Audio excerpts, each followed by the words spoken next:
Nos atiende el profesor y penalista Ricardo Burgos. Doctor Burgos, bienvenido a la W, buenos días. Julio, muy buenos días a ti y a la mesa de trabajo. Haga de cuenta que estamos en su clase, alumnos realmente muy primíparos.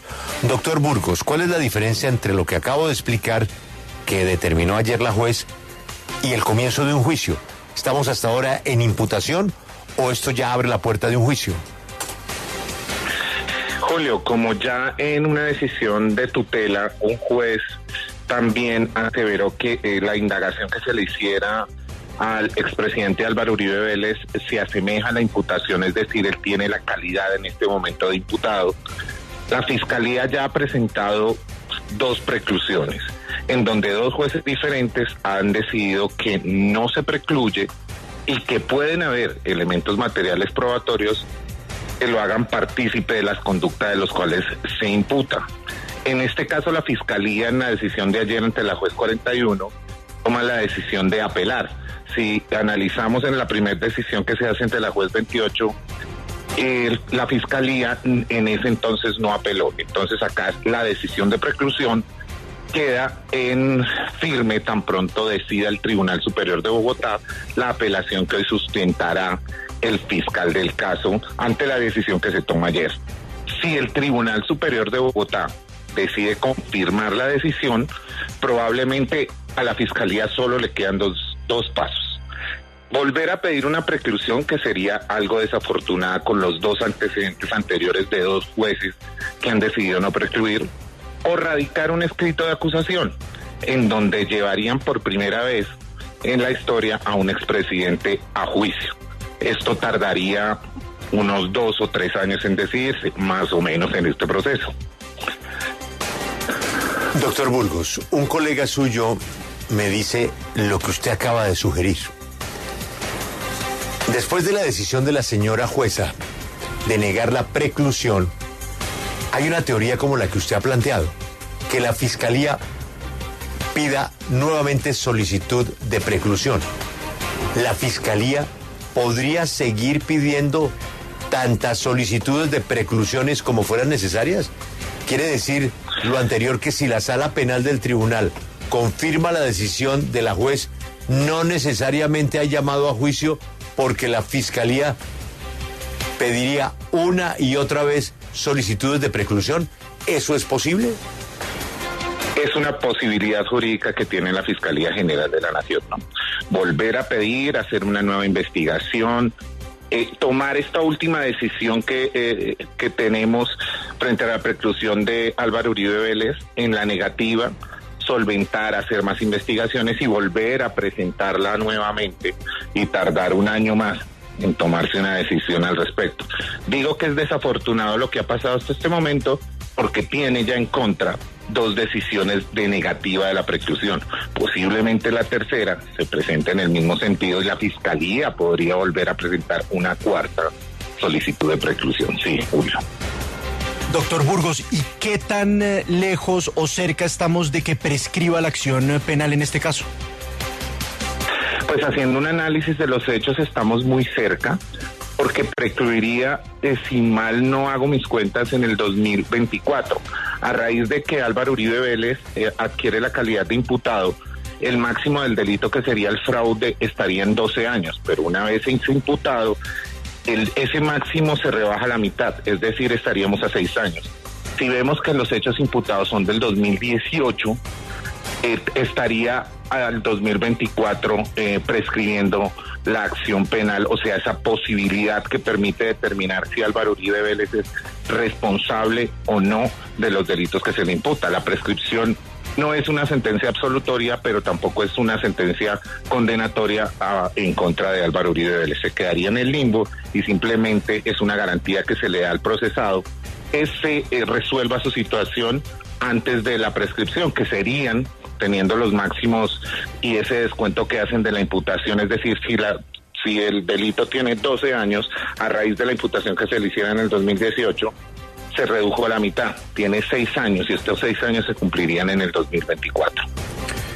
Abogado, es habitual ver un caso donde primero la Corte Suprema llama a juicio y obviamente por retirarse del Congreso, el caso pasa a la Fiscalía.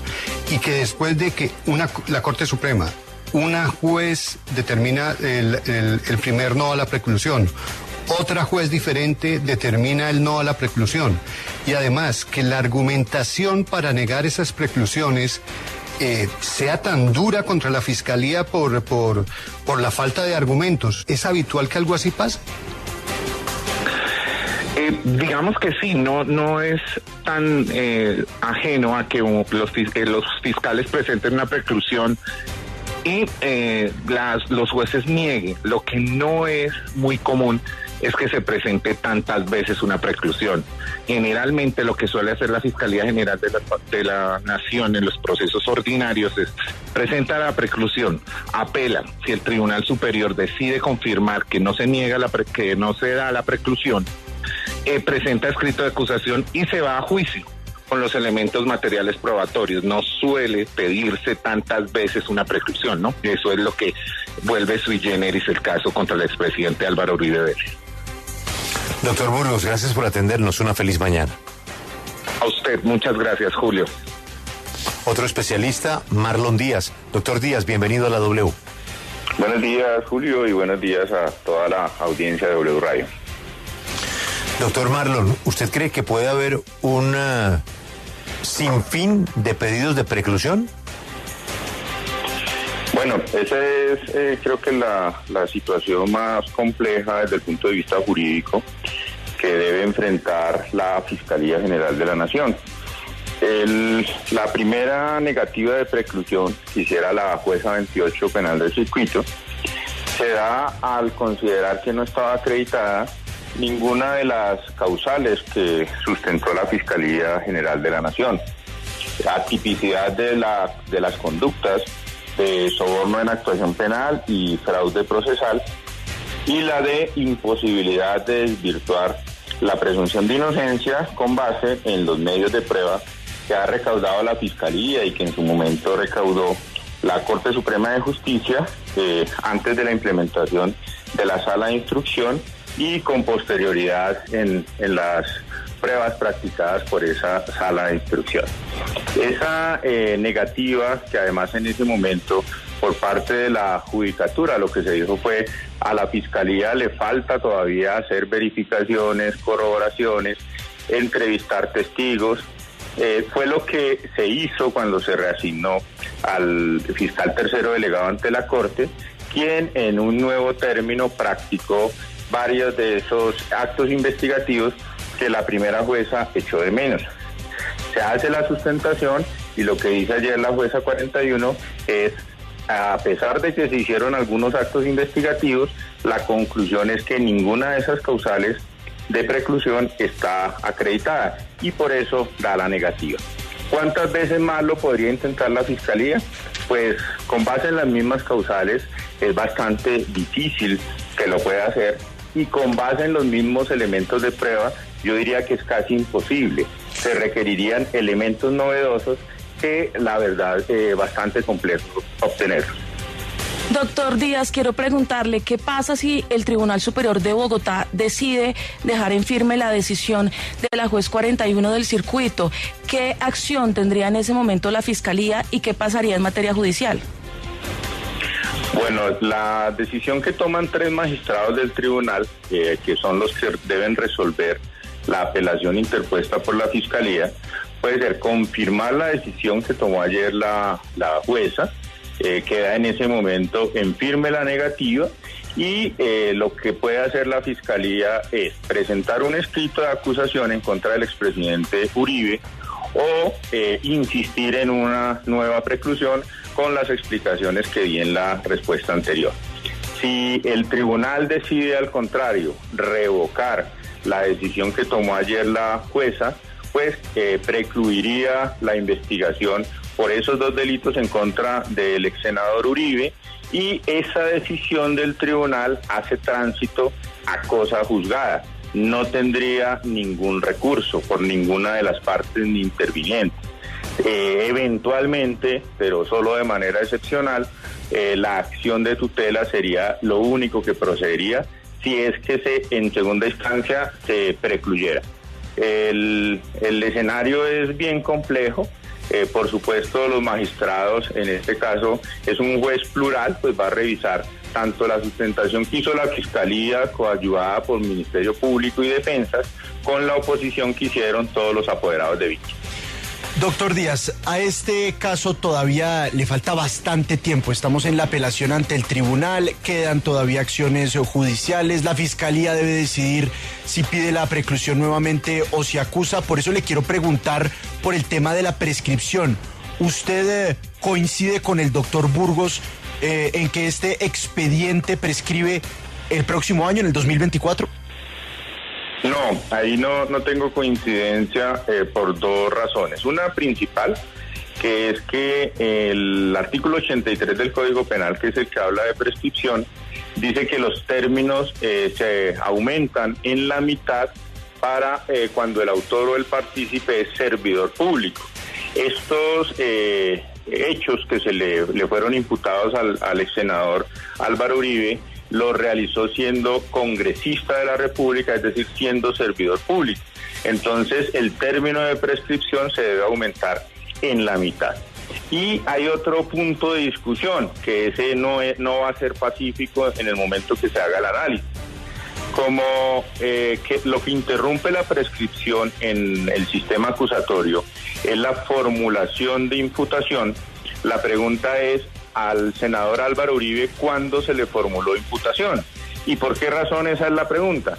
Porque recordemos que él fue procesado inicialmente por el régimen de Ley 600.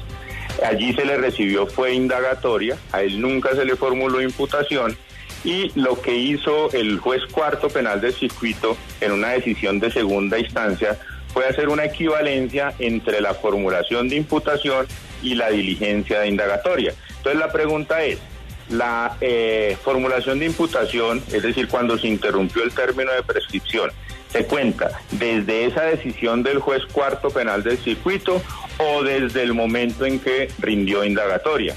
Mi posición en eso es que, como se hace la equivalencia con la indagatoria, es decir, la formulación de imputación de Ley 906 equivale a la indagatoria, pues se interrumpió desde allá. Pero igual se cuenta la mitad, pero a esa mitad además hay que aumentarle otra mitad por tratarse de servidor público. Profesor, si por algún caso se llega al juicio, ¿el juicio interrumpe la prescripción? No, señor. La nueva interrupción de prescripción que está prevista en el Código de Procedimiento Penal es cuando se profiere decisión en segunda instancia en lo que tiene que ver con la sentencia.